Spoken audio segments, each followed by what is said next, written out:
ना सहा ना कहीं ओहेलू के हुआ के लोड ना सहा।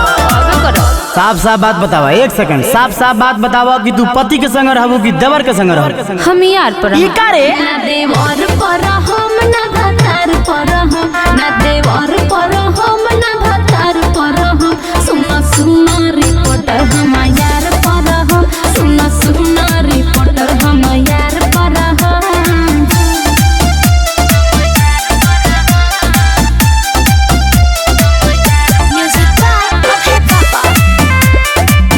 दिलखुश स्टूडियो दीघा पटना। इज्जत के ताड़ ताड़ कोई देले बाड़ू, अच्छा। रोड पे लाके तू ढाई देले बाड़ू। हमरो सुना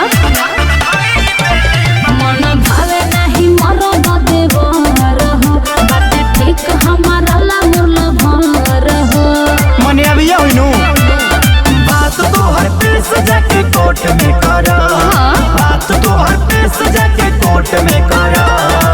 एक सेकंड, अभियो से पूछता नहीं, साफ साफ बात बतावा कि तू पति के संग रहबू कि देवर के संग रहबू? हम यार के संग रह ना देवर पर हम ना भतार पर हम ना देवर पर हम ना भतार पर हम सुना सुना रिपोर्टर हम यार पर हम सुना सुना रिपोर्टर हम यार पर हम। बुझला लोगी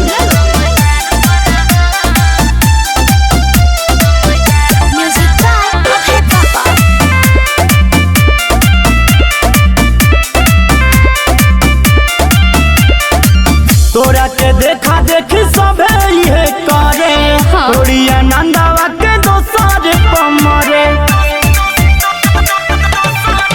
तो ये में हम बाकी करे सिखा रहा माना ले हनी अनजान दिला भर हो। ओहेलू अब बड़ लेखा बहा, अच्छा ओहेलू अब बड़ लेखा बहा। फाइनले बात बतावा, आखिरी बार पूछता नहीं कि तू पति के संग रहबू कि देवर के संग हम रहबू? यार के संग रहम ई ना मान ना देवर पर हम ना भतार पर हम ना देवर